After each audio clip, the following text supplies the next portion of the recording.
the pandemic is putting unions or placing unions in a new role, that of negotiating vaccine mandates for their employees. And as we see those discussions evolve, that is complicating relationships between companies and those union reps. For more on that, let's bring in Yahoo Finance's Max Zahn, who has a story out on Yahoo Finance today. And Max, you've highlighted that whether it is Disney or Tyson Foods, in discussions around vaccine mandates, unions have had to take a central role, and that's kind of exposed this divide that exists on where some of these people stand.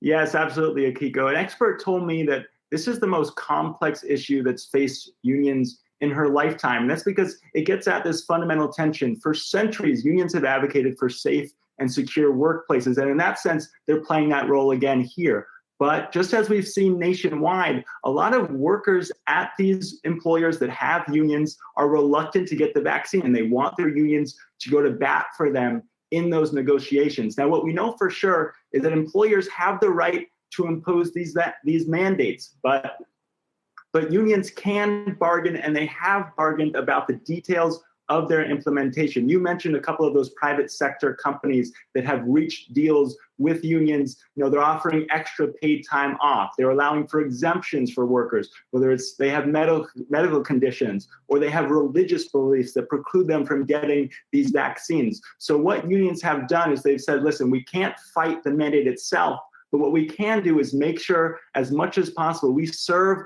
our members and some members who are reluctant by getting these concessions from employers. And we've seen it in the public sector too, and especially led by teachers unions. As school comes back here in the fall, they've taken that same approach of supporting these vaccine mandates with full force, but saying we want our locals and we instruct our locals to negotiate details that they're comfortable with local school districts. But as you mentioned, the divide, there are some unions that have come out saying we fully oppose these mandates and we're not making concessions that these other unions are. We've seen that with first responder unions, whether it's firefighters or police officers across the country. And, you know, some of that tension really comes down to where membership stands on these vaccines. We have teachers unions full of workers who are probably more likely to be supportive of the vaccine and willing to get it regardless of what the union says. But in some of these other workforces where, you know, maybe you have an ideological divide that's come up with the politicization of this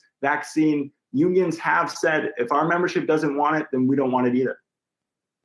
Yeah, and we've seen President Biden talking about federal workers and kind of leaving that testing option on the table and not so anymore, really leaning into required and mandated vaccines for federal workers. So we'll see what happens as the unions continue to try and represent their workers' interests. But Max Zahn, bringing us the latest there. Appreciate that.